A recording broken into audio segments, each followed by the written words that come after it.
Ever since I first stepped through the door behind me as Prime Minister, I have striven to make the United Kingdom a country that works not just for a privileged few, but for everyone, and to honour the result of the EU referendum. Back in 2016, we gave the British people a choice. Against all predictions, the British people voted to leave the European Union.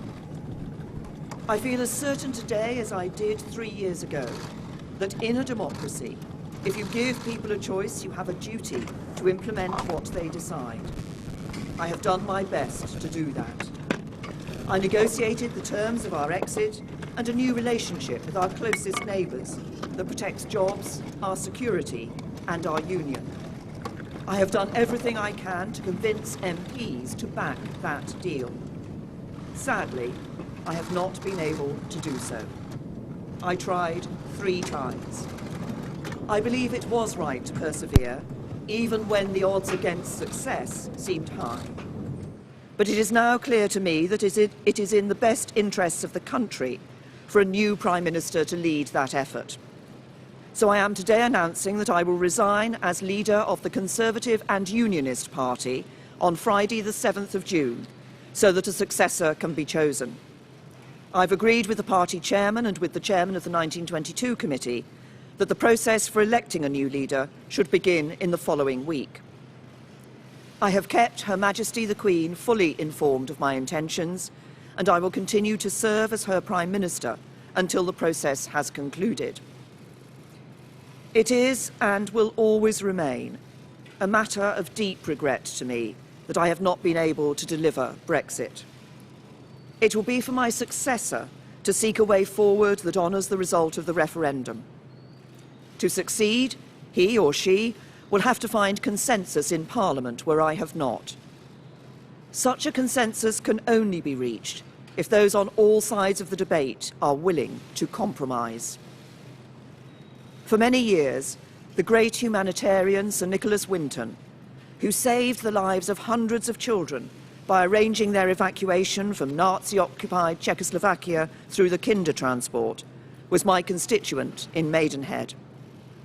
At another time of political controversy, a few years before his death, he took me to one side at a local event and gave me a piece of advice. He said, "Never forget that compromise is not a dirty word. Life depends on compromise." He was right. As we strive to find the compromises we need in our politics, whether to deliver Brexit or to restore devolved government in Northern Ireland, we must remember what brought us here. Because the referendum was not just a call to leave the EU, but for profound change in our country. A call to make the United Kingdom a country that truly works for everyone. I'm proud of the progress we have made over the last 3 years. We have completed the work that David Cameron and George Osborne started. The deficit is almost eliminated. Our national debt is falling and we are bringing an end to austerity. My focus has been on ensuring that the good jobs of the future will be created in communities across the whole country, not just in London and the South East, through our modern industrial strategy. We have helped more people than ever enjoy the security of a job. We are building more homes and helping first-time buyers onto the housing ladder, so young people can enjoy the opportunities their parents did. And we are protecting the environment, eliminating plastic waste, tackling climate change, and improving air quality. This is what a decent, moderate and patriotic Conservative government, on the common ground of British politics, can achieve, even as we tackle the biggest peacetime challenge any government has faced. I know that the Conservative Party can renew itself in the years ahead, that we can deliver Brexit and serve the British people with policies inspired by our values. Security, freedom and opportunity. Those values have guided me throughout my career. But the unique privilege of this office is to use this platform to give a voice to the voiceless, to fight the burning injustices that still scar our society. That is why I put proper funding for mental health at the heart of our NHS long-term plan. It's why I'm ending the postcode lottery for survivors of domestic abuse. It is why the race disparity audit and gender pay reporting are shining a light on inequality, so it has nowhere to hide. And it is why I set up the independent public inquiry into the tragedy at Grenfell Tower, to search for the truth, so nothing like it can ever happen again, and so the people who lost their lives that night are never forgotten.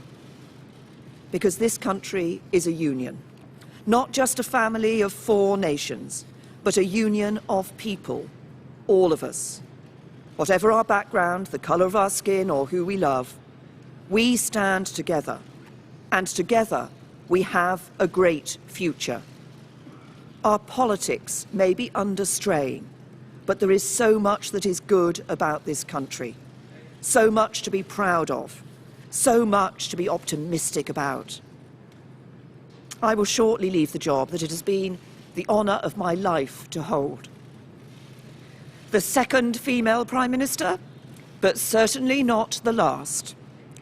I do so with no ill will, but with enormous and enduring gratitude to have had the opportunity to serve the country I love.